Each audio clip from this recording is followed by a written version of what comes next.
A Tale of Two Cities, Book 2, Chapter 16, Still Knitting. Madame Defarge and Monsieur her husband returned amicably to the bosom of Saint Antoine, while a speck in a blue cap toiled through the darkness and through the dust, and down the weary miles of avenue by the wayside, slowly tending towards that point of the compass where the chateau of Monsieur the Marquis, now in his grave, listened to the whispering trees. Such ample leisure had the stone faces now for listening to the trees and to the fountain, that the few village scarecrows who, in their quest for herbs to eat and fragments of dead sticks to burn, strayed within sight of the great stone courtyard and terrace staircase, had it borne it upon their starved fancy that the expression of the faces was altered. A rumor just lived in the village, had a faint and bare existence there as its people had, that when the knife struck home the faces changed, from faces of pride to faces of anger and pain. Also, that when that dangling figure was hauled up 40 feet above the fountain, they changed again, and bore a cruel look of being avenged, which they would henceforth bear forever.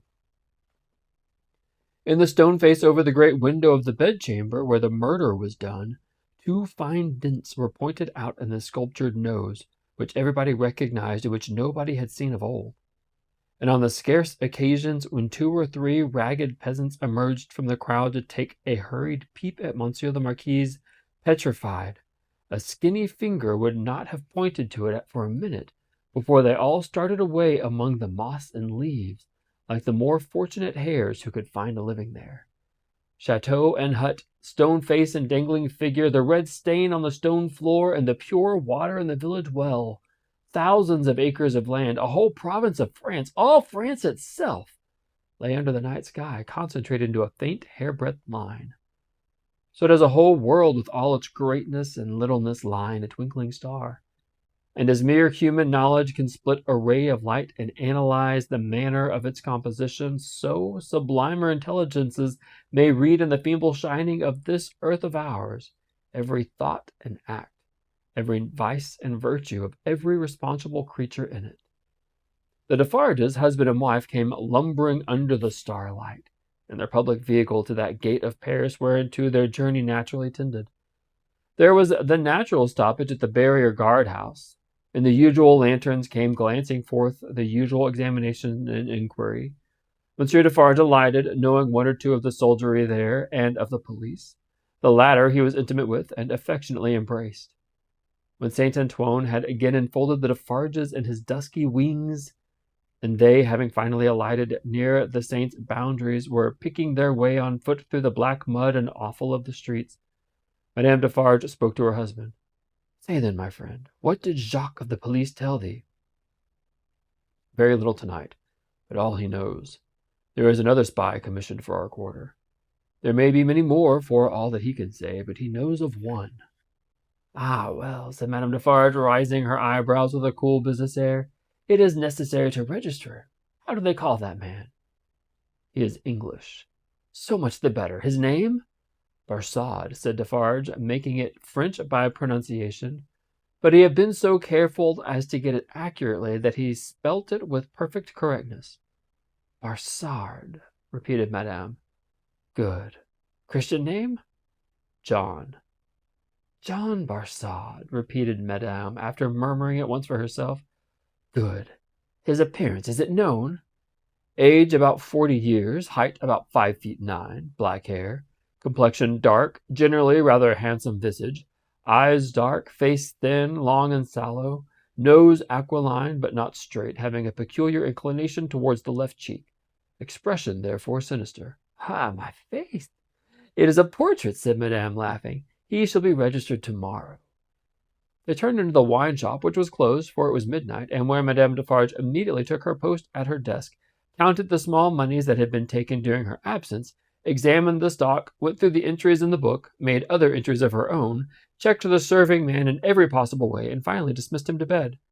Then she turned out the contents of the bowl of money for the second time and began knotting them up in her handkerchief, in a chain of separate knots for safe keeping through the night. All this while Defarge, with his pipe in his mouth, walked up and down complacently, admiring but never interfering, in which condition, indeed, as to the business and his domestic affairs, he walked up and down through life.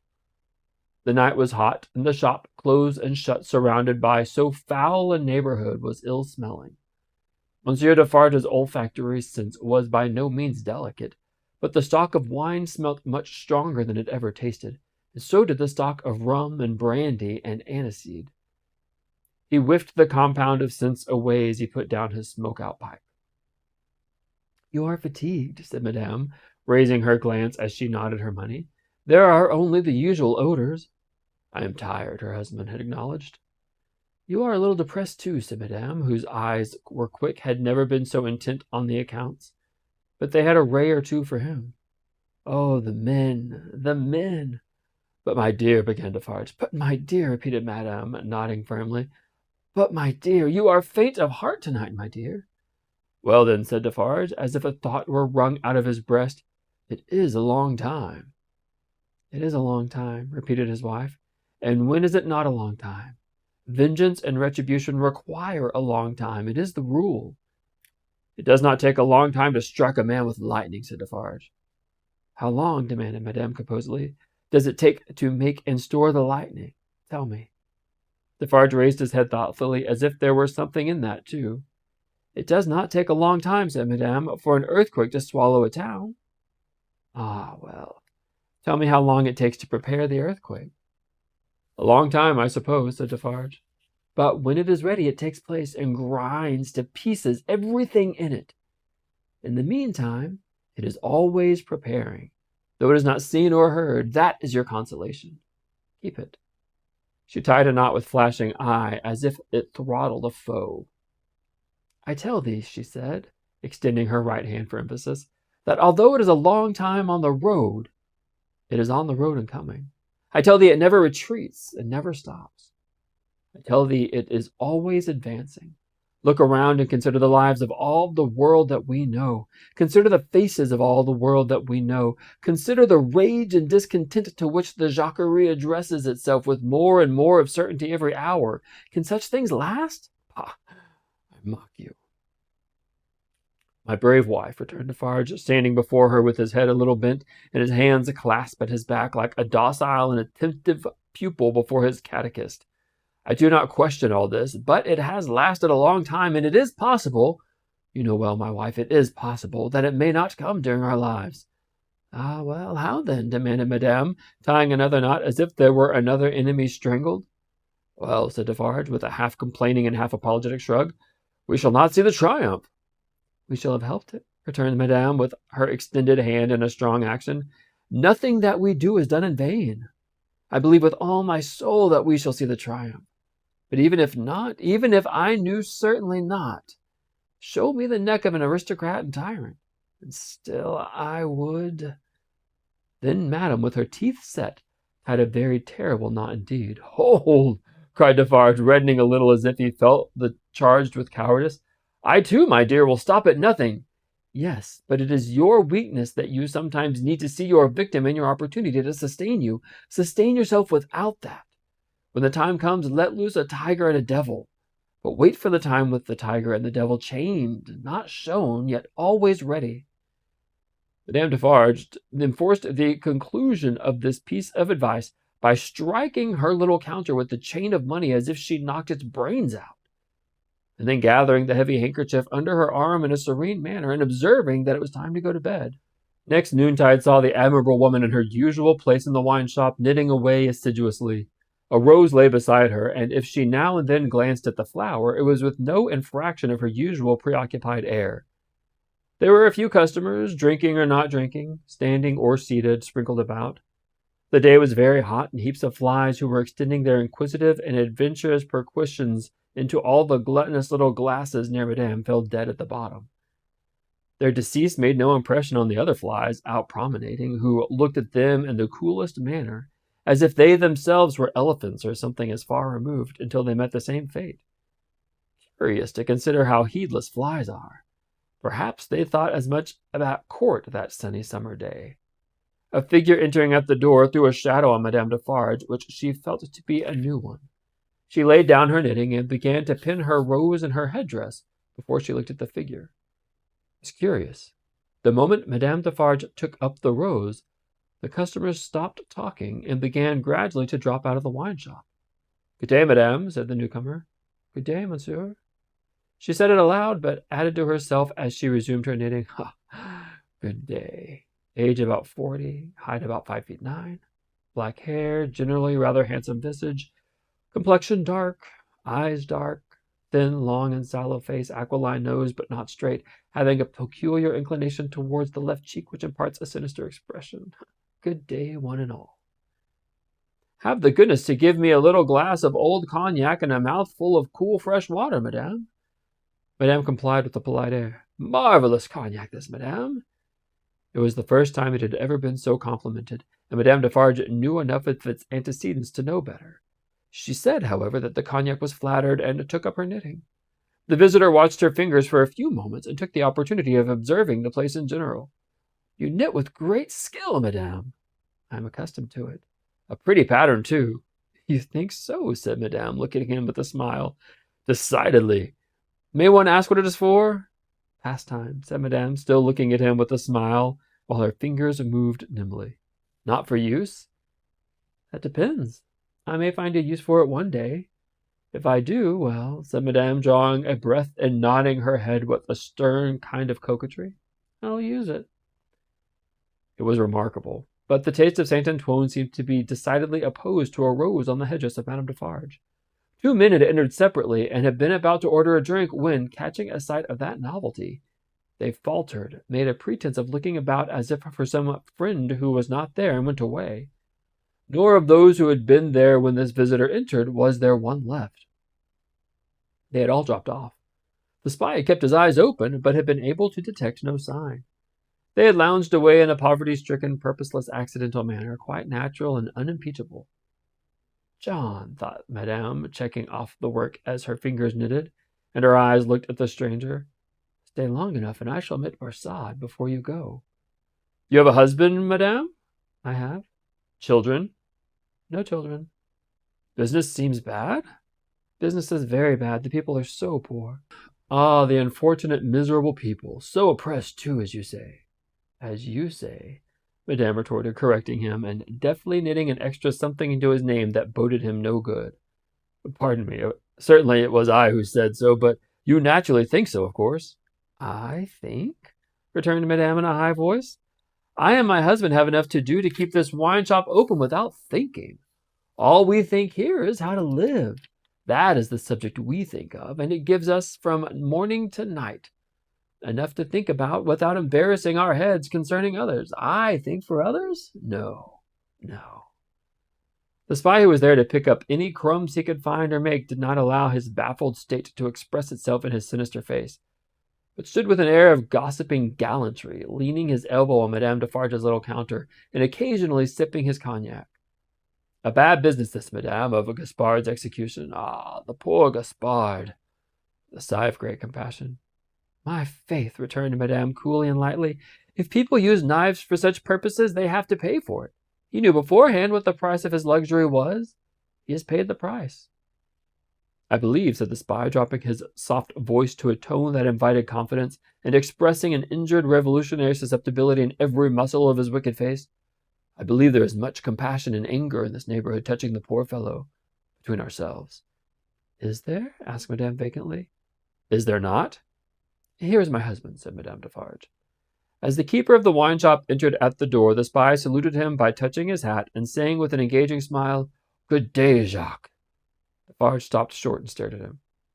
"Good day, Jacques," the spy repeated, with not quite so much confidence or quite so easy a smile under the stare. "You deceive yourself, monsieur," returned the keeper of the wine shop.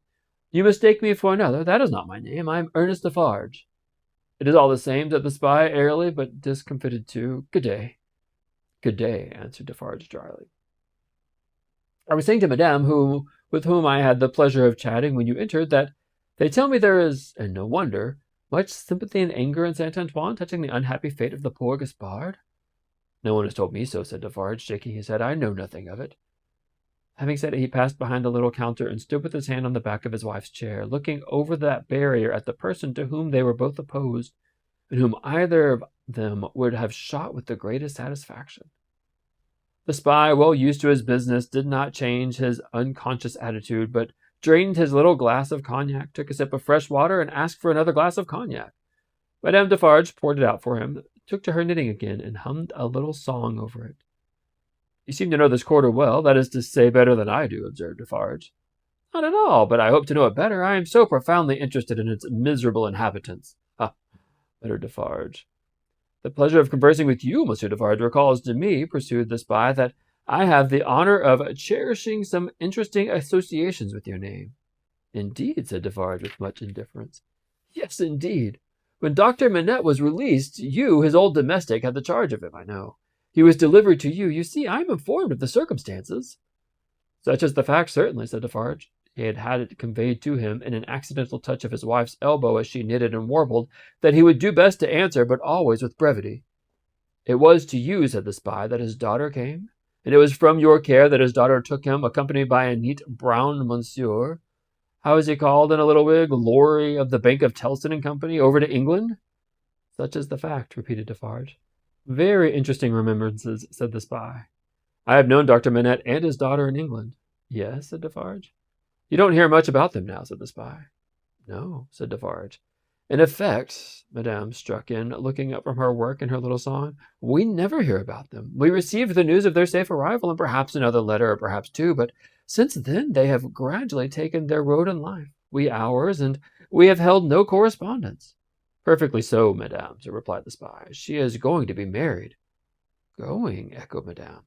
"She was pretty enough to have been married long ago. You English are cold, it seems to me." "Oh, you know I am English." "I perceive your tongue," returned Madame, "and what the tongue is, I suppose the man is."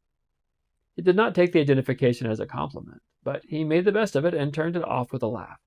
After sipping his cognac to the end, he added, "Yes, Miss Manette is going to be married, but not to an Englishman, to one who, like herself, is French by birth. And speaking of Gaspard, poor Gaspard, it was cruel, cruel.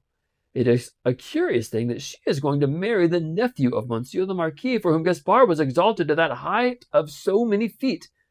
In other words, the present Marquis. But he lives unknown in England. He is no Marquis there. He is Mr. Charles Darnay. D'Aulnays is the name of his mother's family." Madame Defarge knitted steadily, but the intelligence had a palpable effect upon her husband.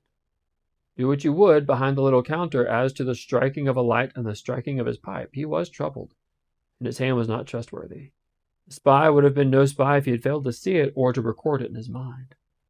Having made at last one hit, whatever it might prove to be worth, and no customers coming in to help with any other, Mr. Bursad paid for what he was drunk and took his leave, taking occasion to say in a general manner before he departed that he looked forward to the pleasure of seeing Monsieur and Madame Defarge again. For some minutes after he had emerged into the outer presence of Saint Antoine, the husband and wife remained exactly as he had left them, lest he should come back. "Can it be true," said Defarge in a low voice, looking down at his wife as he stood smoking with his hand on the back of her chair, "what he said of Mademoiselle Manette?" "As he has said it," returned Madame, lifting her eyebrows a little, "it is probably false, but it may be true." "If it is," Defarge began and stopped. "If it is?" repeated his wife. "And if it does come while we live to see triumph, I hope for her sake destiny will keep her husband out of France." "Her husband's destiny," said Madame Defarge with her usual composure, "will take him where he is to go, and will lead him to the end that is to end him. That is all I know."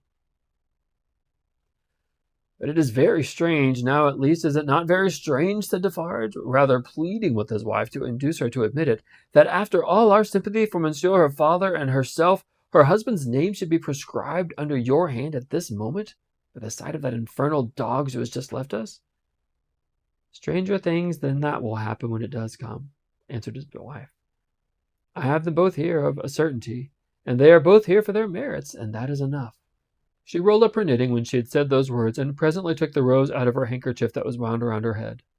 Either Saint Antoine had an instinctive sense that the objectionable decoration was gone, or Saint Antoine was on the watch for its disappearance. Howbeit, the saint took courage to lounge in very shortly afterwards, and the wine shop recovered its habitual aspect. In the evening, at which season of all others Saint Antoine turned himself inside out, and sat on doorsteps and window lodges, and came to the corners of vile streets and courts for a breath of air, Madame Defarge, with her work in her hand, was accustomed to pass from place to place, from group to group. A missionary. There were many like her, such as the world will do well never to breed again. All the women knitted. They knitted worthless things, but the mechanical work was a mechanical substitute for eating and drinking. The hands moved for the jaws and the digestive apparatus. If the bony fingers had been still, the stomachs would have been more famine-pinched. But as the fingers went, the eyes went, and the thoughts. And as Madame Defarge moved on from group to group, all three went quicker and fiercer among every little knot of women that she had spoken with and left behind. Her husband smoked at his door, looking after her with admiration. A great woman, said he. A strong woman, a grand woman, a frightfully grand woman. Darkness closed around, and then came the ringing of church bells and the distant beating of the military drums in the palace courtyard as the women sat knitting. Knitting. Darkness encompassed them. Another darkness was closing in as surely when the church bells, then ringing pleasantly in many an airy steeple over France, should be melted into thundering cannon, when the military drums should be beating to drown a wretched voice, that night all potent as the voice of power and plenty, freedom and life. So much was closing in about the women who sat knitting, that their very selves were closing in around a structure yet unbuilt where they were to sit knitting, counting dropping heads. Man, this chapter is a good chapter. I mean, I love the power and the dynamic of Madame Defarge. She truly is one of my favorite characters in all of literature. She's so imposing and so just strong and powerful. The fact that she is controlling this future revolution in Saint Antoine outside of Paris. The fact that she's sitting in this wine shop, she picks up a rose and puts it in her hair, and everybody leaves the wine shop casually. And as the spy, John Barsard, walks in, she's casually knitting. She doesn't skip a beat. While he's talking to her, she's putting his name in the registry of the people to be executed in the revolution. And then, shocker of all shockers, he drops the bomb on them that Lucy is about to marry the new Monsieur the Marquis, and she just casually continues to knit and puts Charles Darnay's name in there. Her husband is shaken by it, but not Madame Defarge. In the first part of the chapter, whenever Monsieur Defarge and Madame Defarge are talking, it reminds me so much of when Lady Macbeth is talking to Macbeth, and he is not as strong as she is, and she questions his masculinity. And there's a line in the play that I won't repeat here because it's pretty crass, where she challenges his masculinity and basically says, if you've said you were going to do this, you better go through with it, because if it was me, I would go through it. And then she lays out a scenario that seems impossible and terrible, but she says she would do it. There's just some beautiful, beautiful writing, incredible symbolism throughout this piece, throughout this chapter. And then the knitting. And I love the very end of the chapter where it says, in the future, where the women will be sitting and knitting and counting dropping heads.